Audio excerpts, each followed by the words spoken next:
Olá, seja muito bem-vindo ao Beta Conecta, o podcast oficial da Beta 4 Soluções. Nesse ambiente você encontra conversas com especialistas destinadas à área de SST. E hoje temos a grandíssima honra de receber ele, Alisson Klein, referência na área de ergonomia do Brasil. Alisson, fala um pouco pra gente, dá uma apresentação tua, né, um pouquinho da tua trajetória e como tu chegou nisso. Bom, primeiro, muito obrigado, prazer estar aqui com vocês. Participar desse podcast é uma honra, né, estar aqui colaborando, trazendo, assim, conversando daquilo que a gente gosta de conversar. É sempre bom para poder estar aclarando. Então, eu sou Alisson Klein, eu sou fisioterapeuta do trabalho.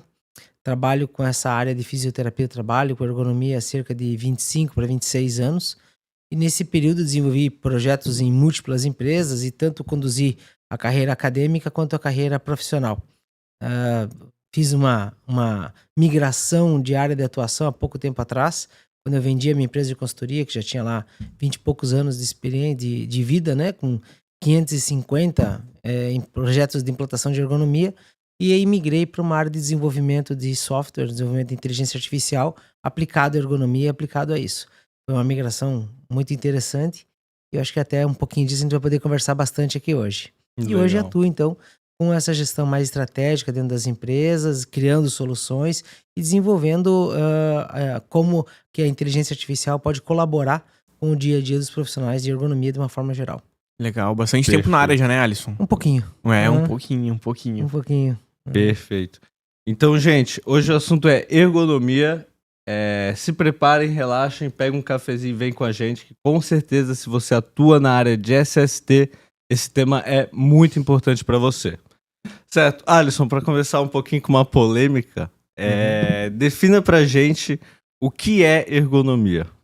Olha, dá para definir ela de muitas maneiras. Se a gente olhar as definições mais antigas, elas eram muito clássicas e muito secas, assim, que diziam, por exemplo, que é adaptar o trabalho ao homem. E isso é muito seco, muito simples, funciona, mas eu já sempre digo assim, puxa vida, mas se eu quero adaptar o trabalho é aquilo que aquele conjunto de pessoas faz naquela empresa. Por exemplo, aqui tem um conjunto de pessoas numa empresa que está envolvida em produzir um conteúdo. Esse é o trabalho que está sendo feito aqui. Adaptar o trabalho ao homem significa que se, por exemplo, esse trabalho não for adequado para mim, a gente vem aqui e muda. Não, mas então, pro Alisson isso não é tão adequado. Então tá bom, vamos parar de fazer podcast, vamos fazer pizza, porque é mais adequado, o Alisson gosta mais de pizza. Não é bem assim. Não é bem o trabalho que a gente adapta ao homem, e sim a forma como ele faz. E aí um conceito mais moderno traz que é a adaptação da interface de trabalho ao homem. Ou seja, tudo aquilo que eu, como humano, me relaciono com a atividade que eu estou desenvolvendo, seja a comunicação que nós estamos tendo, seja a iluminação, seja a mobília, a organização, os pensamentos que o cara tem que ter para fazer isso, com a tarefa que ele tem que realizar, né? Que ele está ali previsto que ele realize. Então, trocando em miúdos, é adaptar o trabalho, né, a condição de trabalho ao homem. Aí eu gosto de ampliar um pouquinho isso, que é trazer que é a adaptação da interface de trabalho ao humano. Que eu acho que é legal a gente pensar qual parte de nós que a gente quer adaptar, né, para nós. Poderíamos dizer que a parte mecânica, igual de um boi, você carrega lá, amarra ele faz força. A gente faz força igual ele, né? A gente poderia dizer então que a nossa parte de trabalho repetitivo, olha, tem tarefas que se um mico bem treinado for lá fazer, ele faz até melhor que a gente, né? Então não é por aí. Existe algo que só a gente faz, né? Então esse eu acho que para mim é um chamado que a gente entender que ergonomia é adaptar aquilo que eu vou fazer para que eu tenha condições de eu, Alisson, como pessoa, possa exercer a minha arte, possa exercer aquilo que eu tô ali para fazer. E aí que eu gosto de usar o conceito de que ergonomia para mim é a adaptação da interface de trabalho ao humano. A essa parte minha que ela é além do que a parte igual macaco, igual cavalo, igual a tantos outros bichinhos aí. Ô Alisson, e quando você decidiu que, eu vou pra área de ergonomia, né? Ergonomia vai fazer parte da minha vida, eu vou dedicar todo o meu esforço profissional à ergonomia. Rapaz, isso é uma boa pergunta, porque o mercado escolhe a gente, né? Quando eu estava na graduação, eu tinha certeza que eu ia trabalhar com atletas do vôlei feminino. Eu achava bastante interessante isso. É claro, jovenzinho de 20 anos não estava muito preocupado com a profissão. E depois, isso seria uma falha ética, né, essa conduta, mas era Era ali o pensamento que tinha. Logo depois eu comecei a ver que eu tinha mão para lidar com a área de a reumatologia, que é os joelhos estragados mesmo, tudo isso. Uhum. E logo depois eu fui convidado para trabalhar na neonatologia, que é trabalhar com neném. Ou seja, você veja como uma coisa é querer, outra coisa é conseguir, né? E aí eu fui trabalhar com nenéns, com pediatria, trabalhei por muitos anos nessa área. Só que eu comecei a perceber que eu não... E depois eu fui também para a área de terapia intensiva adulto, onde eu trabalhava com emergências, né? E ali eu comecei a perceber que era um pouco sofrido isso, de lidar com as pessoas, fechando o olho das pessoas. Eu queria poder lidar com um profissional da saúde, fazendo as pessoas viverem, e não as pessoas morrerem bem. E por muitos anos eu trabalhei numa área onde que a nossa função é fazer com que ele morra bem, né? E eu queria fazer com que eles vivam bem. Uhum. E aí começou a aparecer para mim a área da fisioterapia do trabalho, que é a área que diz assim, olha, a gente vai lá na empresa, aonde causam os danos, na empresa, em qualquer contexto, né? Não é só a empresa que causa danos, mas naquele contexto onde que as pessoas estão sendo estragadas, para que um dia depois cheguem na UTI tudo estragado, né? Claro que muita coisa acontece nesse meio do caminho, mas aí eu comecei a olhar para esse lado. Falei, puxa, eu queria poder trabalhar onde as pessoas ainda têm saúde, onde a gente pode levar saúde, não para tratar o doente. Pessoalmente, eu não gosto de tratar doente, né? Eu fui percebendo isso em mim, percebi que eu não sou um bom profissional para lidar com a doença, eu sou um bom profissional para lidar com a saúde. E aí eu fui investindo nesse caminho. E aí, quando eu encontrei ergonomia, aí foi um casamento, foi um amor à primeira vista mesmo. Eu falei, puxa, eu posso então, no ambiente de trabalho, mudar a condição de trabalho para que essas pessoas morram velhas, não doentes. Isso me completou, e aí eu comecei a investigar toda a minha dedicação para esse lado. Sim, sim. Querendo ou não, tem muitas pessoas, né, que acabam se desgastando durante a sua vida nos ambientes de trabalho e realmente chega na aposentadoria, quando é hora de aproveitar, acaba sofrendo muito, né, com questões relacionadas também à ergonomia em si. Gasta aí 70%, 80% ou mais da aposentadoria em remédio. Sim. Não valeu. Sim. A conta não fechou. Exatamente. A conta não fechou. E é um momento em que já não tem mais o que ser feito. Todo mundo tem alguém assim na família. Sim. E é um momento que simplesmente já não tem mais o que ser feito. Sim. Vai ser isso mesmo. Vai ser até o fim da vida 70% em remédio. Sim. E quando que você conseguiu, Alisson, fazer essa virada de chave, assim, e entender que a ergonomia, que é um assunto muitas vezes manual, né, intervenção com papel, com cálculo, quando você definiu que, olha, isso eu preciso juntar a tecnologia, eu preciso de algo mais tecnológico, que, querendo ou não, hoje é o teu foco em muitos momentos, né? Trazer realmente essa modernização para esse tipo de ambiente. Olha, o que acontece é assim, desde o primeiro momento da ergonomia, quando eu comecei a atuar nessa área, eu percebi que existiam 2 ou 3 idiomas acontecendo. Então, existia o idioma de nós da área da saúde, eu me incluo o fisioterapeuta, o médico, o enfermeiro, que olhava para as determinadas situações e dizia, tá bom ou tá ruim. Isso para nós faz todo sentido. Tá bom ou tá ruim. Num dado momento eu comecei a encontrar com a galera da engenharia. Para eles tá bom ou tá ruim, eles não fazem a menor ideia do que isso quer dizer. É outro idioma, eles não falam tá bom ou tá ruim. Eles falam tá 32% bom, tá 50% frio, 50%, sei lá. Tem que ter um número nessa frase. E pra galera da saúde, o número não faz falta. Para eles, sem número não existe. E dizer 32% e não falar o bom do lado, ele não conversa com a galera da saúde. E isso foi uma constante que eu fui vendo, que as pessoas simplesmente falavam 2 idiomas diferentes.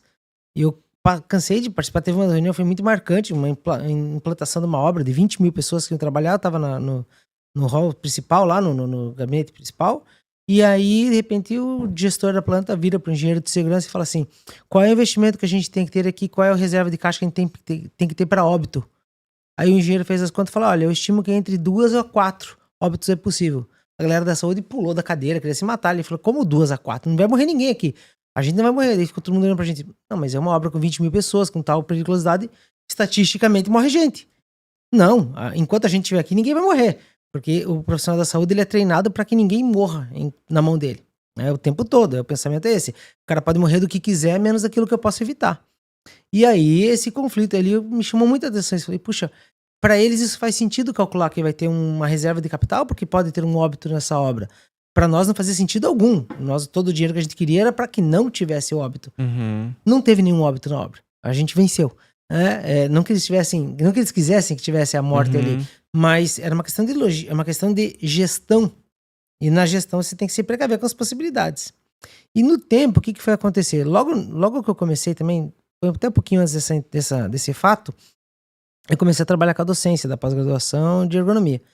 E o que acontece? Era muito comum, tanto na minha equipe quanto nas equipes que eu fazia os treinamentos, se eu colocasse uma posição de trabalho, colocasse uma cena, um contexto de trabalho para ser avaliado, e tivessem ali 20 alunos em sala, 30 alunos em sala, teria 20 ou 30 diagnósticos diferentes.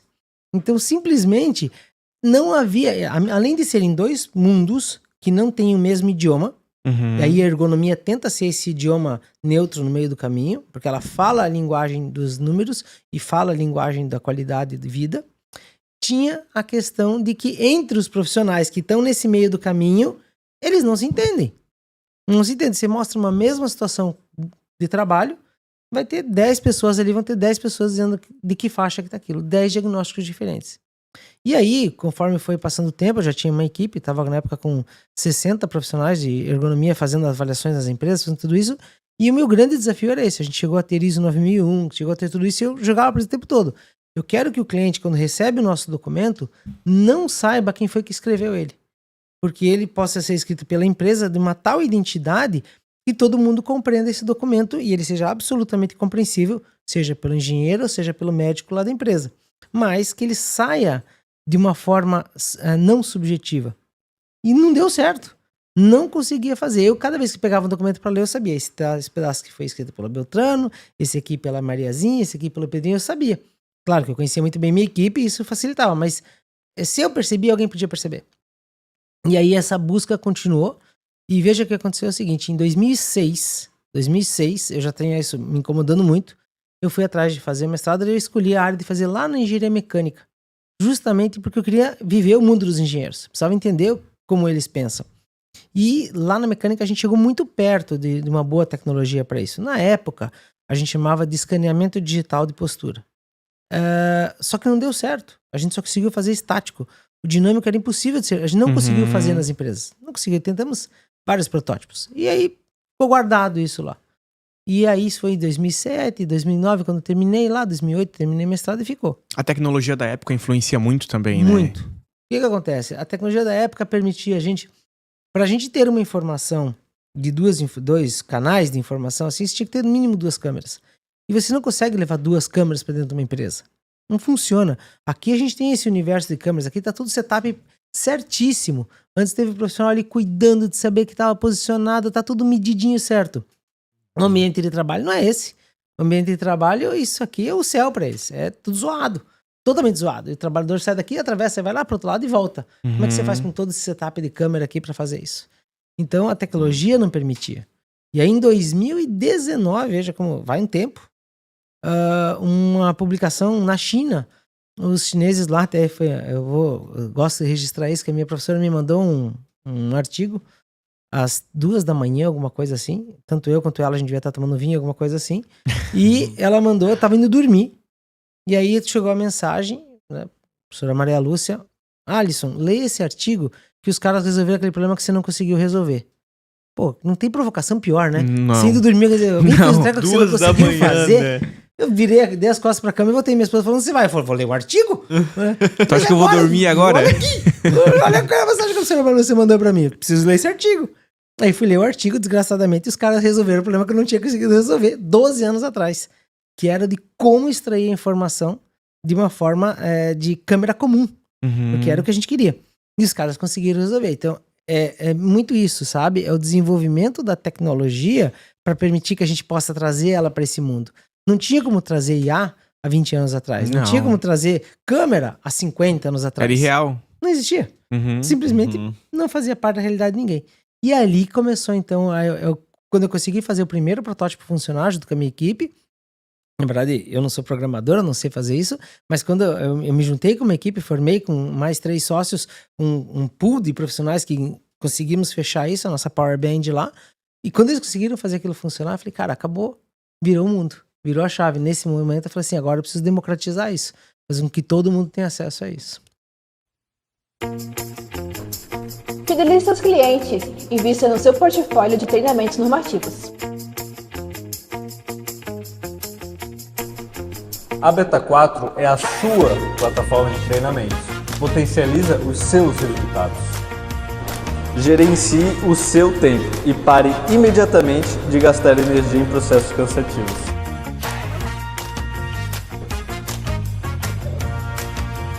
Foque na parte prática, que é a teórica a gente resolve. Esse é o nosso propósito. Essa é a Beta 4.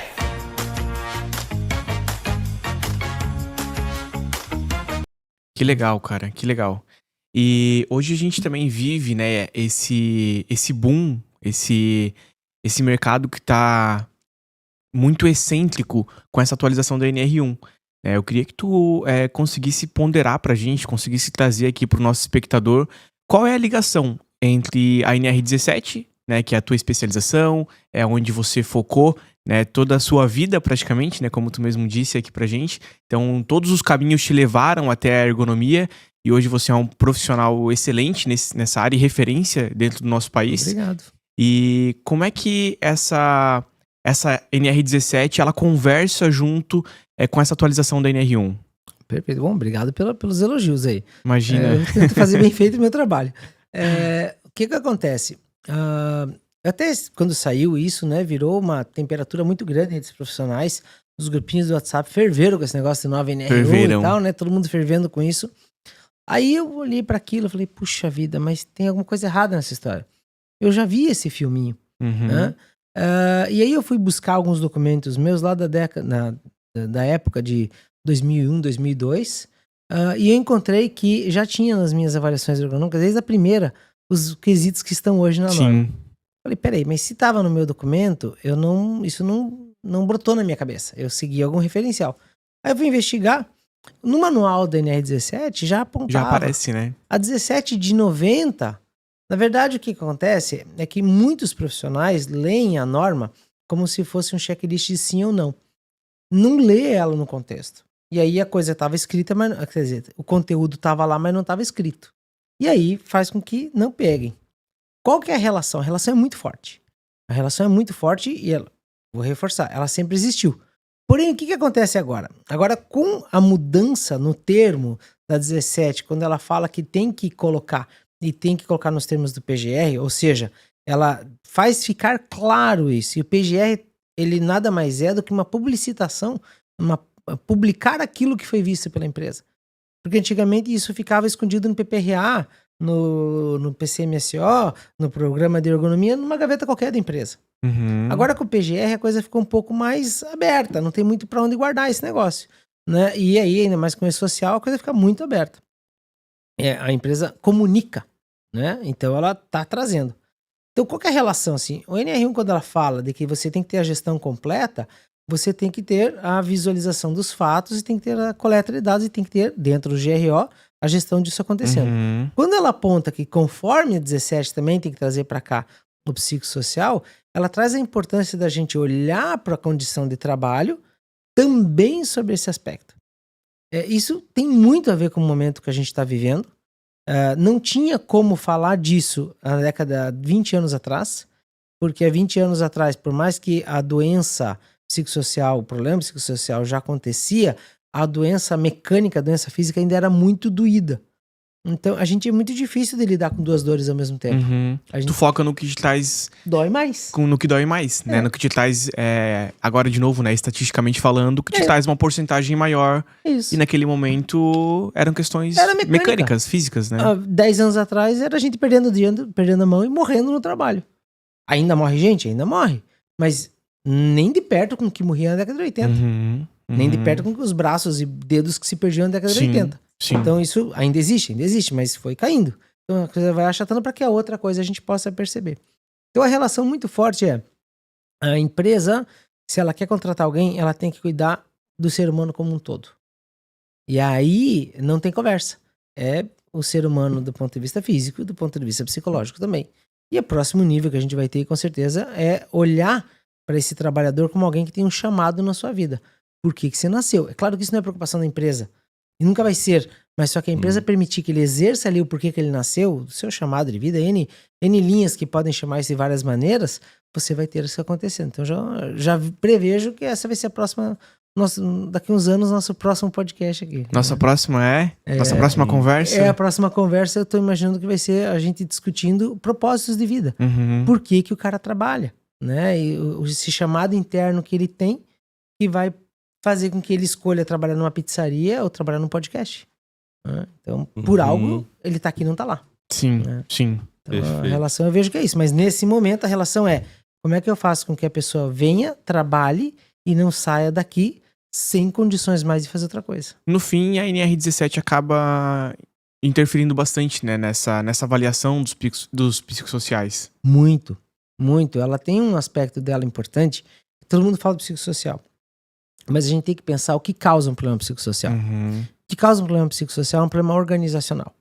Quando eu tenho uma organização ruim, eu tenho fluxos de trabalho mal desenhados, eu tenho comunicações conflituosas, eu tenho gente que não gosta um do outro, trabalhando um do ladinho do outro.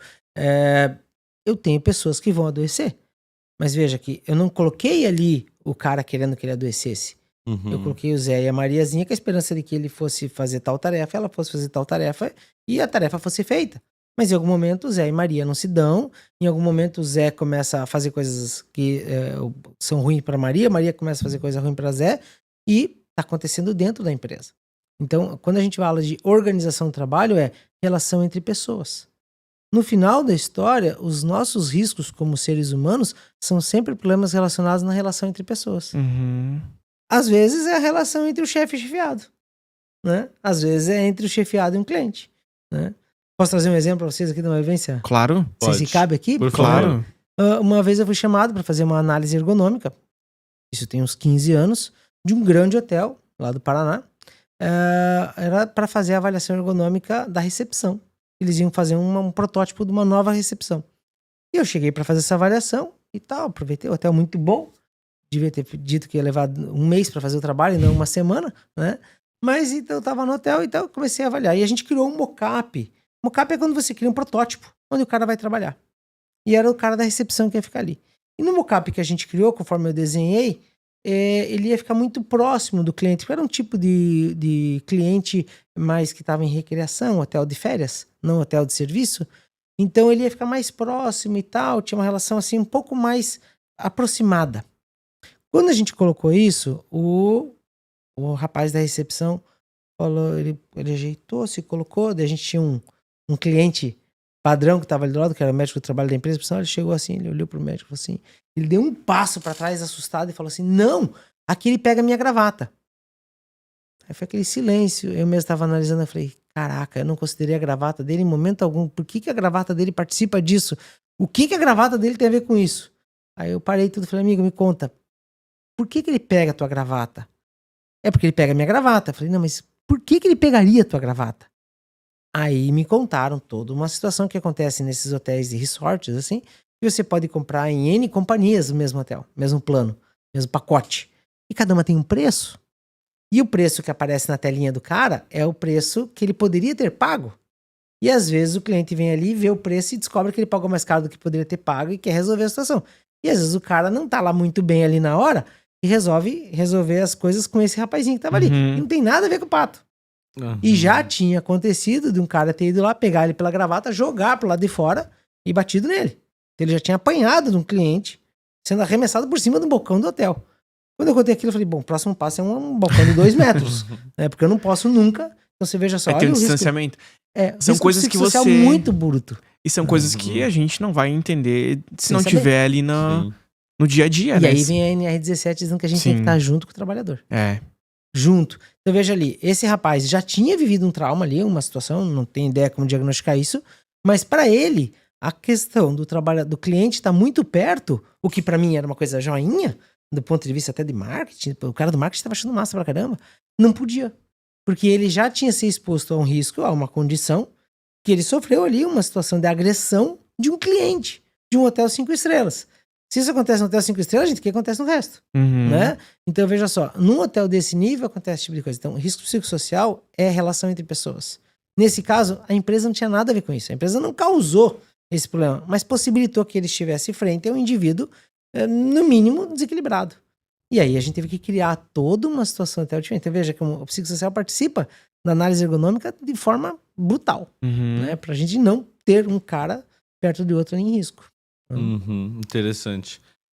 E para empresas, ao declarar riscos psicossociais, qual é a chance do INSS reconhecer o nexo causal disso e transformar em um acidente do trabalho? É enorme, né? Sendo bem sincero, assim, na lei, como ela está escrita, ela é ótima. Né? A lei, as normas regulamentadoras, toda a regulamentação, ela desde a década de 70 ela é muito boa. Tem vários arranjos a serem feitos, vários ajustes. Porém, no ideal ela é perfeita. Então, como que seria o ideal? A partir do momento que tem um trabalhador com queixa, não é com problema, é com queixa, abre-se uma CAT, o INSS investiga e diz, olha, é da empresa, não é da empresa, e segue o seguro. Porque o INSS é uma empresa seguradora. E a gente tem que entender isso. Ele é seguro. Ele é igual ao nosso seguro do carro. Né? Você bate o carro, o cara olha, bateu mesmo? Bateu, Tava batido antes? Não tava. Ih, temos que pagar? Temos. Tá bom, tá aqui tua porta. E acabou. Ele pode até tentar negociar alguma coisa, mas ele não tem muito por onde correr. E o INSS deveria ser dessa maneira. Só que isso é a teoria. Só que na prática, como de fato acontece? As empresas abrem a CAT e vai para algum lugar. E aí acontece isso que você falou. Às vezes, do nada, vai acumulando CAT, vai acumulando aquelas investigações, e lá na frente, de repente, situações que nem são da empresa, mas por conta de um histórico, por conta de alguma coisa que está acontecendo lá, o INSS passa a considerar aquela situação como sendo típica do trabalho. E aí passa a dar o nexo, sendo que o nexo normalmente acontece na mão do perito lá, mas ele passa a estabelecer esse nexo por conta desse histórico. E às vezes a empresa, ela é punida porque ela fez a coisa certa. Então, empresas que não investigaram, não tem queixa, não tem problema. Então, parece que, aqui não tem problema. Empresa que fez a coisa certa, conforme está na norma, chega na mão do perito e diz, você tem... Eu já vi isso. Já vi muitos peritos, participei de auditorias, onde que o auditor fiscal... Isso foram várias situações. Nossa, vocês têm muita CAT aqui. Aí todo mundo olha um pro outro. Ué, vai nos outros. A emissão é obrigatória, né? Mas os outros é que estão errados. Se a gente tem os outros não tem, você tá fiscalizando o cara errado. Você tá fiscalizando quem tá seguindo a norma, não quem não está. Então, o que eu percebo isso? O INSS, hoje ele é incapaz, incompetente, não por competência, mas ele tem baixa condição. Ele não tem gente para fazer o que ele tinha que fazer. O que tá escrito, ele não tem gente para fazer. Não tem. Então, por não ter gente, eles dão essas erradas aí. Acontece e erram. Não consegue fazer cumprir, né? Não consegue fazer cumprir. Não cumpre. Não atende. Então aí você me pergunta, puxa, então qual que é o risco para a empresa? Na minha opinião, a empresa ela tem que documentar aquilo que ela está fazendo, que ela está identificando e como ela está resolvendo, que é o GEO. Né? E deixar bem claro, e aí qual que é o risco real para a empresa?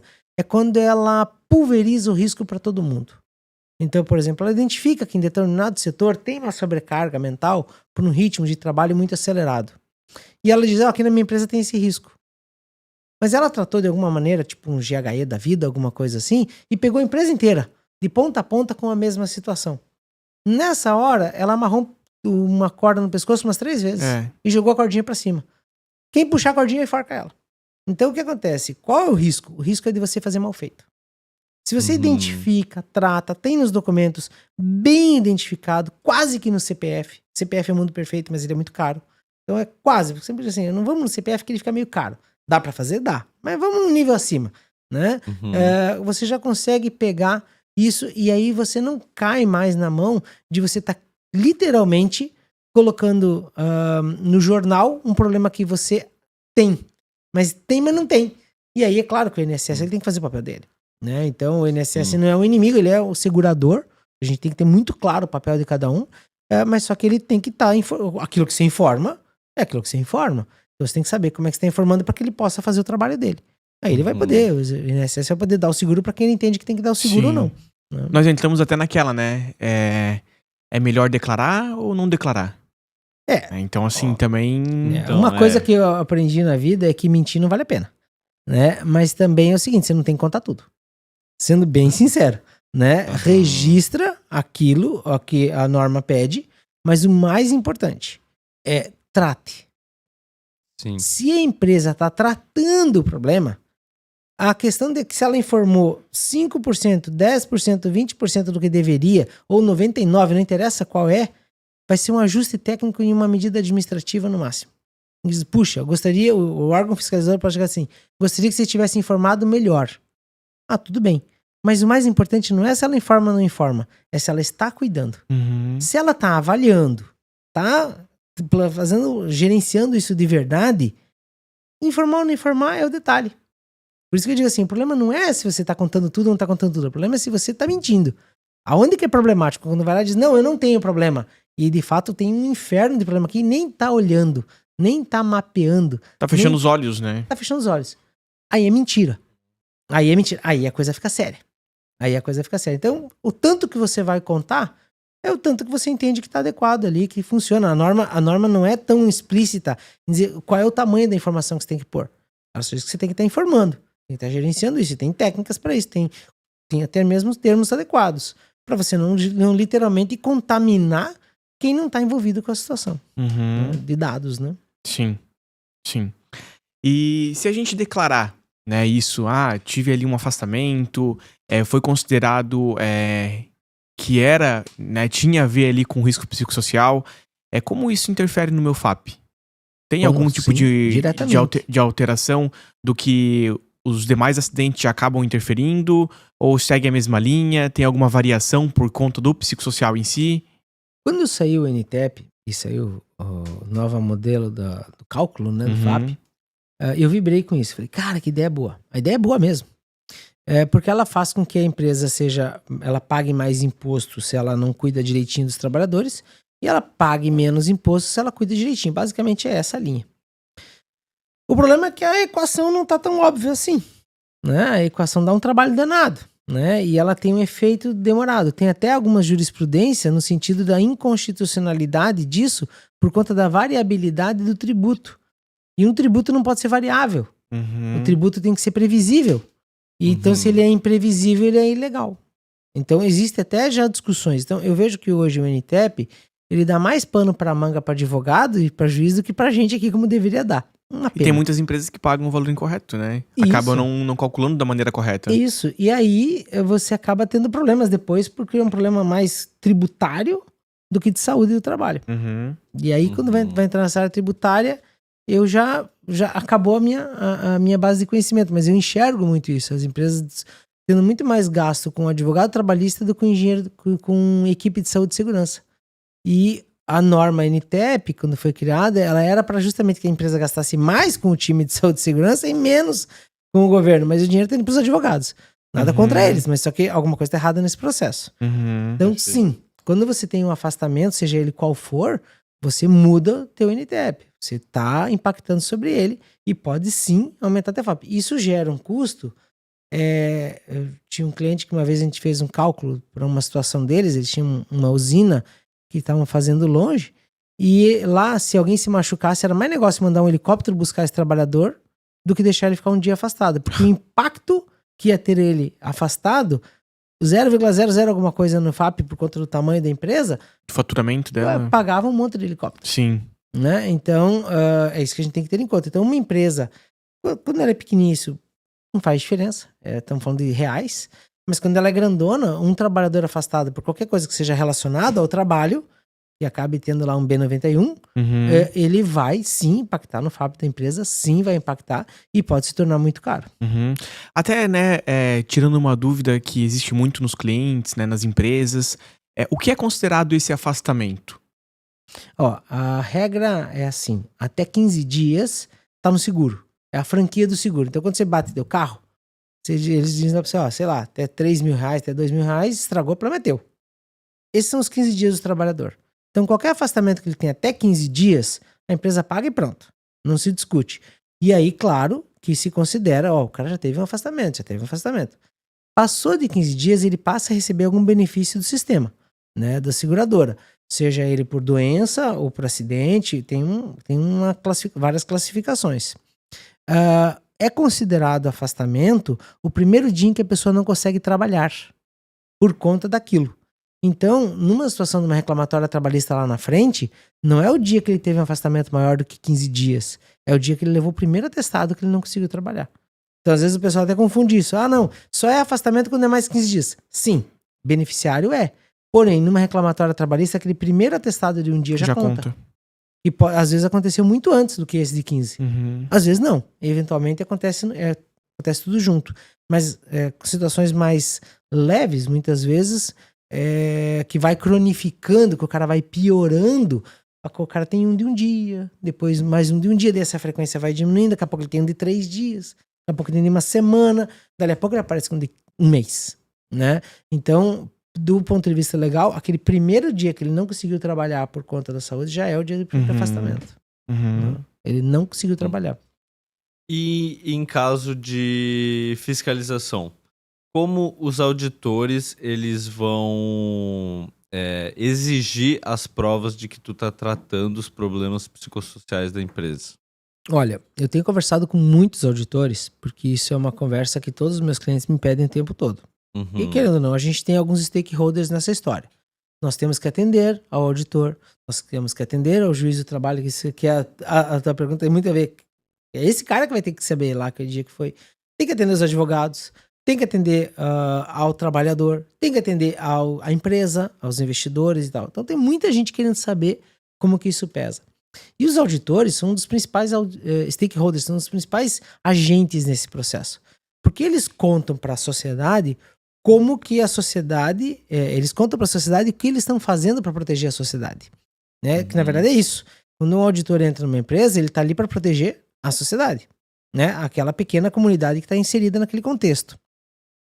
O que eles me trazem sempre? Eles falam, olha, eu já vivenciei dezenas de auditorias, seja auditor fiscal do trabalho, seja auditoria contratada.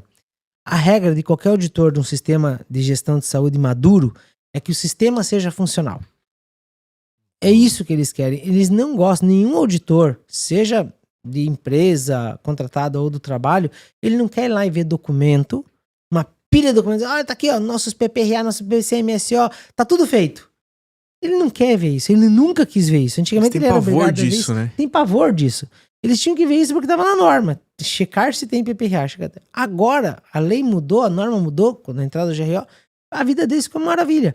Ele quer saber o seguinte, qual é o teu sistema aqui? Como é que é a tua lógica? Qual é o teu processo? O meu processo é o cara se queixa aqui, aparece aqui, eu registro aqui.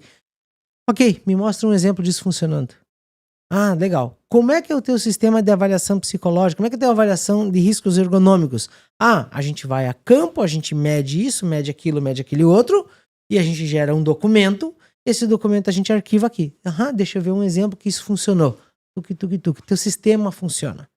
Então, se você tem um sistema, um processo que roda, você já ganhou estrelinha no boletim. Né? Já tá tudo certo. Então, o que eles querem ver? Eles querem ver que a empresa, ela não é que ela cuidou, é que ela cuida. Não é um documento. Se tem uma coisa hoje que todo ergonomista, todo profissional de saúde e segurança tem que ter muito em conta, é que o tempo de gerar documento acabou. Isso não existe mais. Ainda tem empresa contratando? Tem. Todo dia alguém me fala, mas as empresas ligam lá e pedem tal coisa. Cara, é nosso papel explicar para a empresa de que esse tempo mudou. A gente ficou 20 anos dizendo para os caras que tinha que fazer isso. Tá bom. Agora a gente tem que dizer para os caras, mudou a norma. Simples assim. E o que tem que ter? Você tem que provar que você tem algo que gerencie de ponta a ponta. De qual é a tua entrada de dados? Como que você faz a aquisição de informação? Eu vou a campo, meço isso. Como é que eu trato isso? Eu coloco meus indicadores, eu vejo aqui como é que tá, como é que não tá, como é que tá. Eu faço essa ação. Mais importante do que ter as ações é mostrar que isso tem um porquê de existir. Não é, então coloca, sei lá, ginástica laboral pra todo mundo. É legal, a ginástica laboral funciona, mas não é assim. Porque a ginástica laboral é legal. É porque ela tem um porquê de existir. Ela tá num contexto. Então, o que eles querem ver, respondendo objetivamente a pergunta, que você tenha uma lógica no teu processo que isso funcione o tempo todo, que é um processo na tua organização que você está avaliando, identificando, qualificando e tratando. Se você mostra isso, você não vai ter problema com nenhum deles. E nas conversas com eles me garantem isso. Isso aqui é o que deixa a gente feliz. Fidelize seus clientes. Invista no seu portfólio de treinamentos normativos. A Beta 4 é a sua plataforma de treinamentos. Potencializa os seus resultados.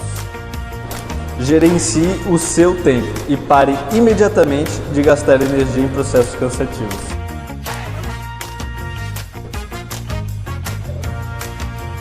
Foque na parte prática, que a teórica a gente resolve. Esse é o nosso propósito. Essa é a Beta 4.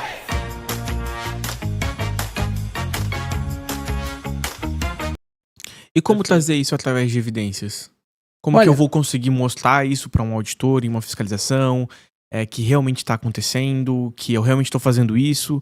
Porque a documentação, querendo ou não, ela mostra ali que pelo menos eu tive um esforço, né? Em contratar um profissional, em ter ali. Eu sei que tem várias empresas e vários ergonomistas também, né? Que tratam isso de maneira muito simplória, que é um documento muito enxuto, ou que mesmo sendo um bom documento, um documento mais robusto, a empresa vai e só coloca numa gaveta e deu. Mas como eu trago isso de forma evidente realmente, como eu trago isso e demonstro pro auditor em uma fiscalização ou para algum órgão fiscalizador que, olha, realmente isso está sendo realizado. Semana passada, teve uma engenheira, não tenho certeza, que foi preso lá na região do Paraná, porque um trabalhador feriu-se lá, aconteceu uma situação, e quando foram ver os documentos não apontavam que tinha um erro, tinha um risco. E tá lá o cara, eu não tenho certeza se ele não morreu, eu não tenho certeza, a informação não tenho completa. O engenheiro foi preso, o dono da empresa de saúde e segurança foi preso, porque, peraí, como é que tinha um documento dizendo que tava tudo bem, e um cara conseguiu se ferir forte lá? Não tem evidência maior do que dados, né? Então, como evidenciar isso? Você pode cuidar muito dos aspectos de ergonomia, mapear eles adequadamente. Então, sim, você tem que ter uma evidência de que você tem uma entrada de dados que funciona. E você tem que ter algum tipo de controle que diga, olha, do meu universo de 100 situações, eu já mapeei, eu já olhei X%. Entendi. Isso já é uma evidência. Então eu tenho lá 100 condições, eu tenho que ter 100 documentos, né? Não é o papel, mas é 100 registros feitos. E não precisa ter os 100, porque é isso que eles mais querem. Eles querem que seja um sistema de gestão. Você tem que estar avaliando. Então, olha, eu tinha 10 em janeiro, agora nós estamos aqui em junho, eu tenho 50. Opa, então eu andei 40 caras nesse período. Eles querem um processo orgânico Processo vai tá funcionando. se adaptando. E ele tem um porquê de estar acontecendo. Não, eu comecei pelo quê? Comecei pelo cara que faz a pintura externa do muro de fora da empresa. Aí o cara que mexe naquela prensa, a gente vai chegar nele depois. Peraí, que tá sem sentido. O cara que mexe na prensa tem uma importância, não é a importância da pessoa, mas tá exposto a uma condição que provavelmente seja pior do que aquele cara que faz a pintura do muro externo. E a gente vê naquela porcentagem de novo, né, que os engenheiros Isso. gostam. E Isso, estatisticamente a vai pra possibilidade de acidente é maior na prensa. Sim, Vai claro. para número. Vai para Sim. número. Então, e evidência, né? Evidência assim. Uma vez identificado o problema, lembre-se disso, isso é uma regra em qualquer auditoria. Se não tem evidência, não teve ação. Nunca considere a ação como feita sem ter a materialidade dela. Não considera. Então você tem um problema que você mapeou, identificou, qualifica ele em grande, pequeno, médio, sei lá, você dá uma qualificada nele, e aí você vai para a situação de o que tem que fazer para resolver? Olha, tem que colocar tal coisa. Olha, colocamos tal coisa. E aí como é que resolve isso? Tem que voltar e avaliar de novo. Uhum. A própria norma, ela fala lá que é avaliar depois das implementações de melhorias. Então, quando você reavalia, você vai ter um documento, vai ter ali uma evidência que tem que ser... O documento acaba sendo a nossa principal evidência, né? De que antes era assim, agora é assim. Uhum. E tá tudo bem, né? Nessa condição tá certo. Sim. É documental, é responsabilidade técnica, né? Alguém tem que estar olhando para essa condição e alguém tem que estar assinando que falou a verdade ali, né? Que tá De fazendo que aquilo isso. tá correto. vamos Não dizer tem assim. outra opção. Sim. Uhum. E como é que a gente pode garantir que uma declaração de um risco psicossocial ele não se vire contra a empresa num processo trabalhista? Olha, eu acho que o aspecto principal dessa pergunta é assim: uma vez declarado que a pessoa está exposta ao risco, se você não fez nada, você é cúmplice daquele problema. Então você sabia que tinha um problema, né? Você mapeou ele e você fez nada. A partir desse momento, qualquer consequência que venha a partir disso, você é cúmplice e você é parte disso. Perfeito. Então, como aconteceu nos biológicos, como aconteceu nos químicos, como acontecia nos ergonômicos biomecânicos, a questão do psicossocial ela é igual. Identificou o risco e fez nada, então para você estava tudo bem se acontecesse alguma coisa. Aí identificou o problema e tratou, foi atrás de resolver, colocou as evidências, colocou as ações em campo, você não tem mais esse problema. Você chega a uma condição de assim, não, sim, foi identificado, mas nós tratamos. Era um problema de assédio que o chefe, sei lá, assediava as meninas que trabalhavam naquela área. O que vocês fizeram? Mandamos o cara embora. Foi. Sim. E agora as meninas estão traumatizadas. Sim, peço desculpa aí, vamos ver o que a gente pode fazer pra compensar esse trauma que esse cara causou. Cabe à empresa acolher essa condição. Mas provavelmente isso não vai virar uma reclamatória trabalhista se a ação aconteceu rápido. Sim. O problema é se essa ação demorou 20 anos pra acontecer. A empresa ficou sabendo em 1980 que o cara assediava as meninas. Pois é, o cara mandou sim, em 2025. Pois é, né? Então, aí complicou, né? Aí complicou, né? 20, 30 anos ali de assédio acontecendo, todo mundo sabendo e ninguém fez nada. Aí a consequência disso com certeza vem. Então é isso que tem que dizer. A empresa tem que ser, como tudo, para acidente também. Olha ali, o cara tá pendurado naquele palanque ali, se ele cair, ele morre. Vamos ver o que acontece. Não, você tem que agir. Então, na verdade, não é diferente do que acontecer pro resto. Uma vez que você sabe, você tem que agir. Sim. Ô, Alisson, e quando a gente fala de questões ergonômicas, né? Questões ergonômicas, diferente dos riscos físicos, a gente não tem uma maneira tão fácil e conhecida assim de fazer a parte quantitativa disso tudo. Hoje, como é que a gente pode estar realizando essas análises quantitativas? Quais ferramentas eu posso estar utilizando para trazer números para o meu processo, para minha avaliação em questões ergonômicas? Perfeito. Olha, sabe que essa é uma pergunta que movimenta o mundo, né? Isso aí vale uma linha de pesquisa, um mestrado, doutorado fácil.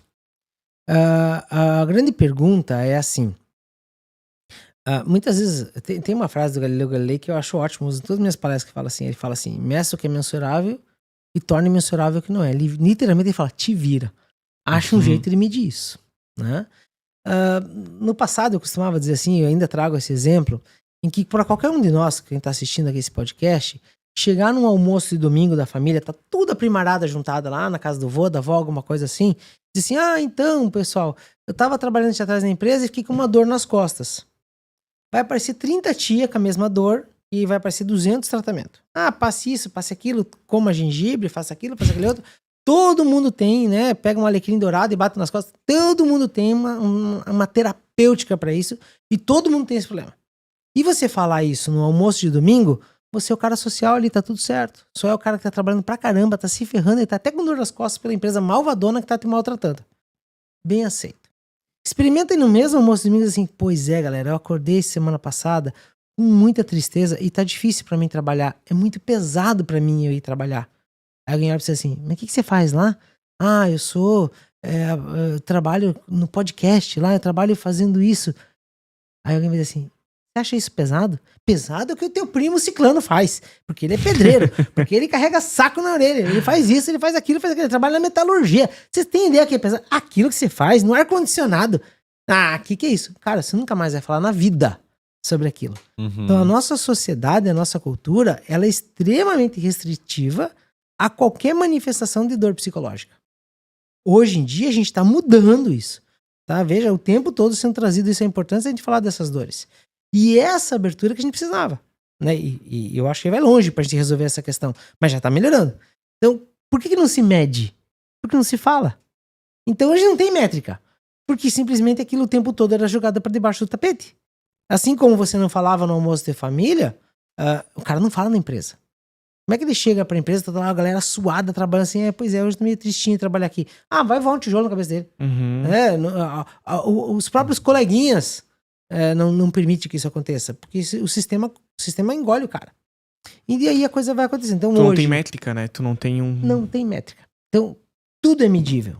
Uma coisa que a gente tem em conta é isso. Tudo é medível.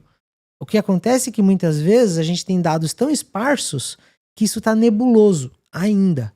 Quanto mais dados a gente tiver, mais claro esses dados ficam. Mais você consegue entender essa dispersão e consegue entender o que está acontecendo. Como medir hoje? A gente já tem instrumentos desde a década de Isso do século passado já vem andando, né? Mas a gente já tem instrumentos hoje que estão bem claros. Você tem que, primeiro, veja que eu trouxe aqui alguns exemplos. Saber se o cara tem um chefe que assedia ou não assedia, a organização do trabalho, fluxo de trabalho, ritmo de trabalho, produtividade. Ué, tudo isso é medível. Tudo isso é medível. Quanto saco de cimento sai por aqui por dia? Sai 50 toneladas de produto, sai um carro a cada 1 minuto, sai... Se você vai numa empresa, você pergunta pro porteiro da empresa, como é que tá a produtividade hoje? O cara vai dizer, hoje a gente tá fabricando um carro por minuto. O cara sabe. Então, peraí. Tem variável e todo mundo sabe. Quanto que isso impacta nas pessoas? É claro que existe um problema ético aí, quando se espera as pessoas se machucarem pra dizer, opa, quando tá em 50 carros por minuto, machuca os caras. Quando tá por hora, machuca. Quando machuca. Não dá pra gente esperar os caras se machucar pra dizer que machucou, né? Esse que é o problema. A biomecânica ela é mais óbvia nisso. Levantou 90 graus, machuca. Uhum. Não precisa esperar o cara dizer que tem dor. No psicossocial, você depende um pouco dessa população te contar. Então a gente tem de um lado a avaliação da condição de trabalho, que ela é bastante objetiva já. Tem normas para isso. Tem, por exemplo, a norma ISO 2646, que é a que eu uso no meu método de avaliação ergonômica. Ele já traz isso bem claro. Ela já pega tanto os organizacionais quanto os psicossociais. E tem a forma de você checar isso. O que acontece? Você vai lá e identifica, tem ritmo, tem isso, tem aquilo, daquele outro. Ok. Aí você chega pros tiozinhos que trabalham lá. Escuta, como é que é trabalhar aqui? Sossegado. Bom, esse sossegado pode ser que você veio da roça e aqui é bem leve pra você. Uhum. Lá na roça era pior. Depende da tua percepção, né? Sempre, da tua história. Sim. Sempre. Então você que veio da roça, acha esse trabalho aqui levezinho. Chega pra ele e quer, usar um termo lá de Curitiba, piada de prédio. Né? Uhum. Não sabe o que é isso aí. Bem piada de prédio. Pra ele isso aqui é uma encrenca. Tá louco. Lá em casa era mais legal. Né? Alguma coisa assim. Então, veja, mesma condição para duas pessoas com histórias diferentes, tem diagnósticos diferentes.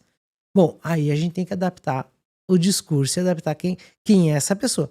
E quando a gente está numa empresa, a gente tem uma facilidade muito grande. Não tem só 2. Às vezes tem 1.000, tem 2.000, tem 3.000. Aí você começa a ter estatística e começa a dizer assim, olha, de fato tem para uma turma aqui que isso aqui é pesado pra caramba. Né? Vamos ver o que a gente consegue fazer para isso. Para uma outra turma isso é leve pra caramba. Tá tudo bem. E tem um pessoal aqui no meio que se essa parte aqui for grande o suficiente, a gente tá bem. Entendeu? Então, tem que ir pra estatística, tem que estudar a amostra, tem que saber então estudar a população. Uhum. Não tem jeito. Uhum. E hoje, né? Hoje, qual é a forma de eu trazer isso, trazer todos esses questionários, trazer todos esses estudos para dentro de uma análise ergonômica do trabalho, por exemplo? Perfeito. Bom, a NR17, ela deixa claro que existem dois tempos. O primeiro tempo é a avaliação ergonômica preliminar, que muitas vezes o pessoal entende que esse deve ser um documento assim, tipo, dá uma lambidinha lá, qualquer coisa, escreve 2 coisas, bem como você falou antes, um papel de pipoca lá, escreve, fiz a avaliação ergonômica, tá aqui, tá feita e tá feito. Isso é o maior erro que você pode fazer, como jogar dinheiro fora. Porque a avaliação ergonômica preliminar, como ela está prevista na norma, ela tem que ser feita em todas as atividades. Então você tem a grande oportunidade de olhar para todas as atividades e perguntar o que acontece, como que acontece, como que é feito, como que é feito. Você pode criar ali um acervo de banco de dados maravilhoso. E aí ela vai trazer o seguinte, inclusive os psicossociais, tá lá. Uhum. E aí nele você já identifica aqueles fatores que podem causar. E aí a gente vai para a análise ergonômica. A análise ergonômica, como o próprio nome diz, é quando você pega os dados e analisa. Uhum. A avaliação é cara crachá. Qual a altura dessa mesa? 75. Quanto que tinha que ser? 75. Acabou.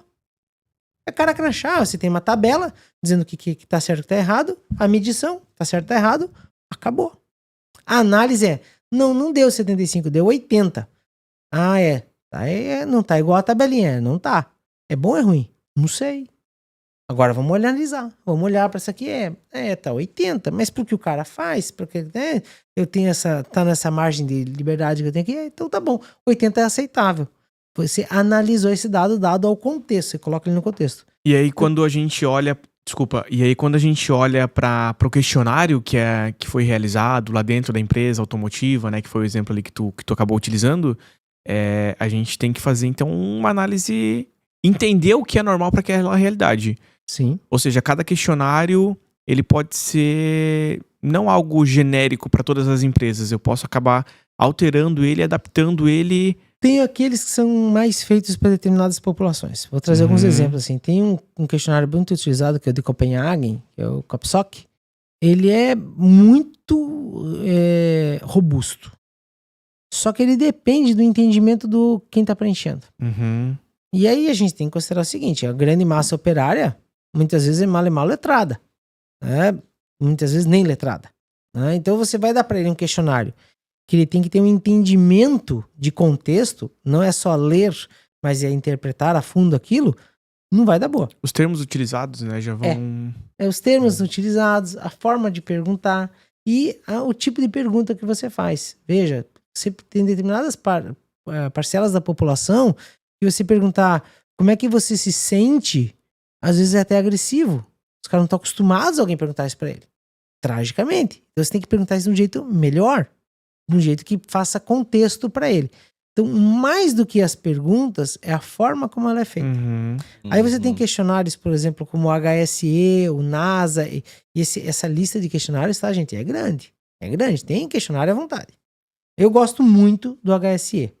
O HSE, ele traz pra gente o seguinte, ele faz perguntas pra pessoa que a pessoa consegue compreender e rapidamente responder. Que como pesquisador, o que eu aprendi também que importa pra gente? Mais do que um instrumento muito robusto aplicado, me interessa muito mais a frequência de aplicação desse questionário. Uhum. Porque eu tenho que saber como é que a galera tá agora, eu tenho que saber como é que eles estão daqui 6 meses, eu tenho que saber como é que eles estão daqui 1 ano. Aí eu consigo entender se eles pioraram, se eles melhoraram, o que aconteceu. Então eu tenho que ter um instrumento que eu consiga, de forma rápida, aplicar. Se eu consigo aplicar de forma rápida, eu consigo monitorar a minha saúde da minha equipe. Uhum. Até porque as pessoas saem da empresa, né? Aí você vai lá com um questionário hiper robusto, cíclico, faz né? toda a avaliação, aí os caras vão embora. É cíclico. Perdeu os dados. É cíclico. Tu deu ali o exemplo da obra de 20 mil pessoas. No final, Ninguém mais tá no lá. final da obra, eram outras 20 mil diferentes Sim. do início já. Então, Sim. é cíclico. Essa obra teve 20 mil de pico, mas devem ter passado por lá 50. É muito cíclico. Né? Não Então, tem ideia. querendo ou não. E, ô Alisson, como é que a gente faz pra intervir? Pô, identifiquei o risco. Uhum. E agora? Você sabe que aqui, isso vai responder uma das primeiras perguntas que você me fez. Eu acho que foi você, que era se publica ou não publica. Uhum. Imagina que você, na identificação, descobriu que o problema está relacionado a uma relação de chefia. Vocês publicariam na CIPA que tem um problema entre o chefe e os chefiados? Isso não causaria um problema? Então, cuidado com a intervenção. Uhum. Né? A intervenção pode causar o problema. Então, a primeira coisa que você tem que fazer é identificar o quanto que esse agente é poderoso para causar esse problema. Se é uma relação de chefia e psicossocial, é sempre relação entre pessoas. Sempre.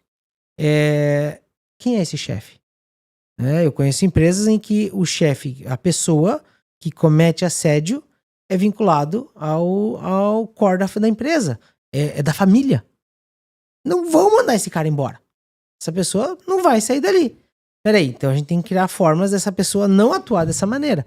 Então veja, como é que intervém? Uma vez identificado isso, é alguém que tem autoridade para chegar nas pessoas e dizer assim, olha amigão, assim não pode, tá? Feio, feio, feio. Tem que se comportar diferente. Tem que ensinar para essa pessoa que esse comportamento não tá bom. E com a esperança de que ele aprenda. E que isso está sendo transmitido. E que isso está sendo transmitido... Captado por ele. Captado e está sendo discutido entre as pessoas. Isso, mas não dá para ser em fora aberto. Exatamente. Não dá para ser em fora aberto. Uma oportunidade que eu tive uma colega, ela fez uma investigação, ela foi chamada para fazer uma análise econômica de um cargo importante lá do Executivo do Paraná. E aí, quando terminou a avaliação e tal, ela chegou pra pessoa lá e ele falou assim, o que eu faço então pro meu gabinete ser mais eficiente? Ela falou assim, pede a conta.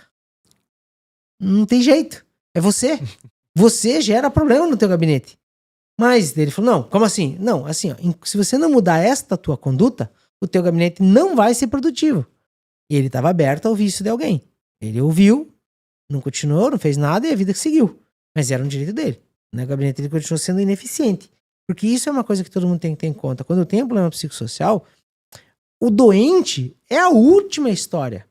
A última coisa que vai acontecer é alguém doente. A primeira coisa que acontece é que aquele time não trabalha. Uhum. Aquele time é ineficiente. Um time que está frustrado com chefia, que está frustrado com metas, um time que está frustrado com relacionamentos, é um time que não trabalha. Ele não produz. ele vai fazer de tudo pra ficar só no cafezinho, pra fazer só isso, aquele outro. Isso é um ótimo gancho, né? Quando a gente fala de psicossocial, o que eu considero psicossocial? Né?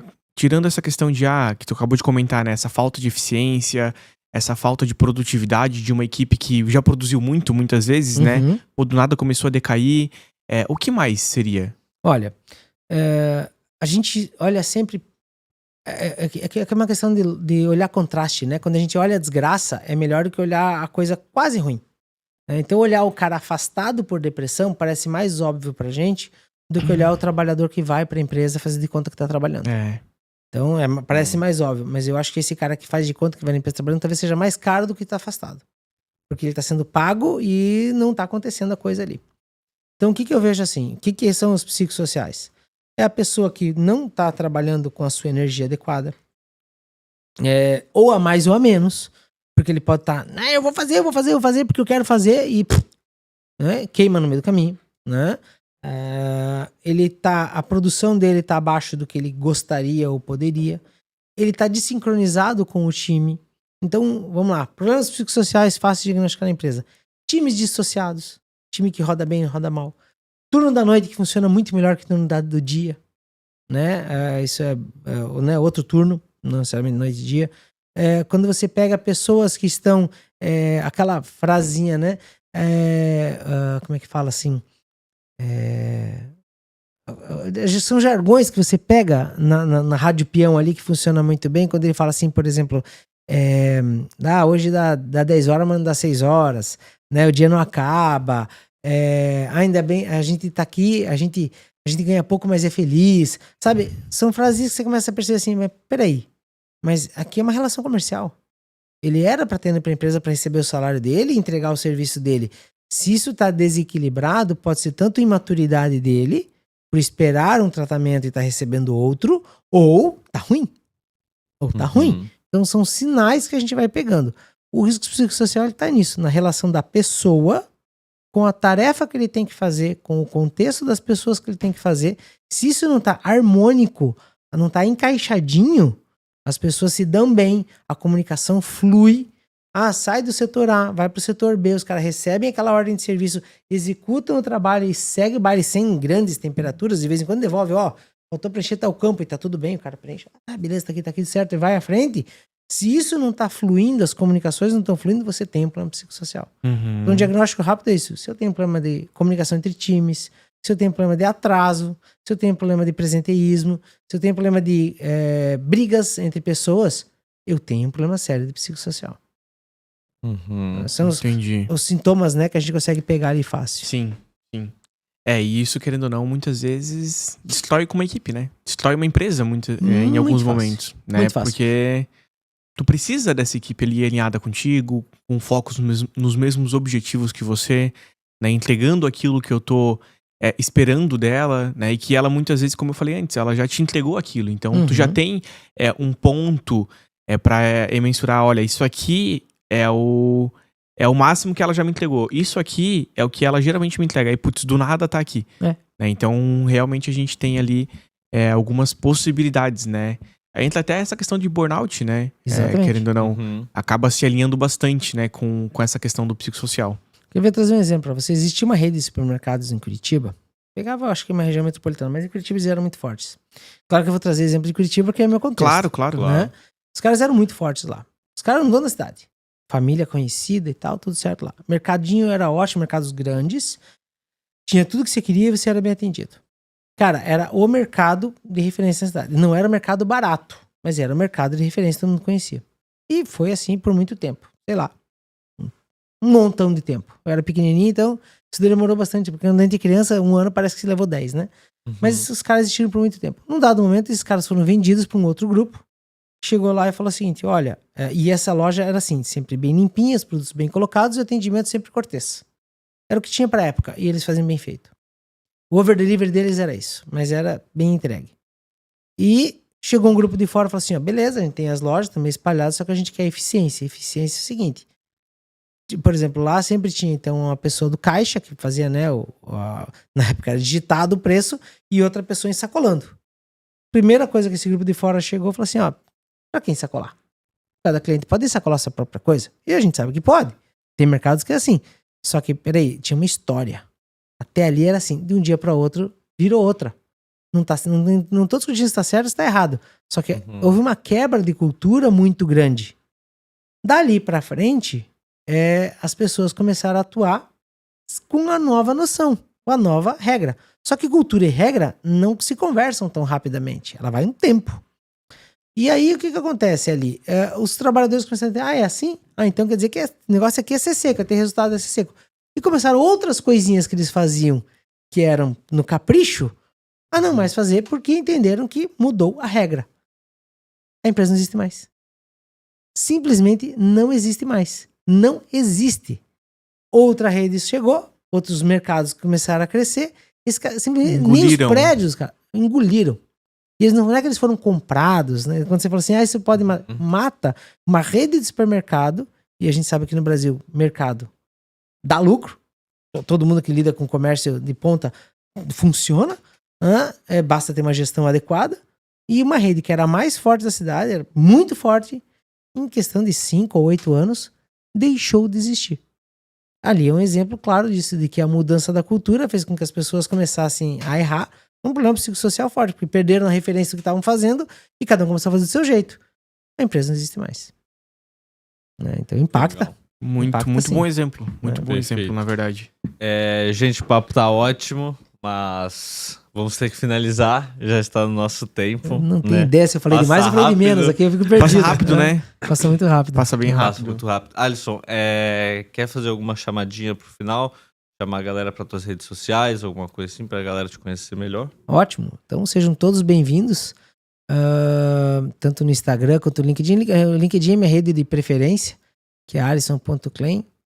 Que tá lá. Eu tô na dúvida se tem um ponto ergo depois ou não. Agora, sim, pegou de surpresa, eu não decoro essas coisas. Fica tranquilo, a gente vai colocar as redes dele. A gente coloca ali, pode ficar tranquilo. Coloca ali, então, que me ajuda bastante nisso. Pode ter certeza que Mas olha, eu adoro me comunicar com todo mundo. Assim, então quem manda mensagem pra mim no LinkedIn, no WhatsApp, em qualquer lugar, eu faço questão de responder o mais rápido possível, dentro do tempo, porque é bem isso, né? Às vezes tá numa atividade e não consegue nem olhar. Mas depois eu gosto de responder, eu gosto de lidar com as pessoas, eu gosto de discutir coisas novas, de pensar fora da caixinha do que a gente tá fazendo. Então, tá ali, por favor, coloque minhas redes ali para que quem quiser se vincular ali, a gente vai continuar a conversa. Show, perfeito. Valeu, gente, agradecer a todo mundo pela atenção, pra quem ficou até o final. E é isso. Valeu, gente. Obrigado, pessoal. E sigam a gente nas redes sociais também. Isso. Obrigado, Alisson. Obrigado a todo mundo aqui. Obrigado a vocês. Obrigado, gente. equipe. Valeu.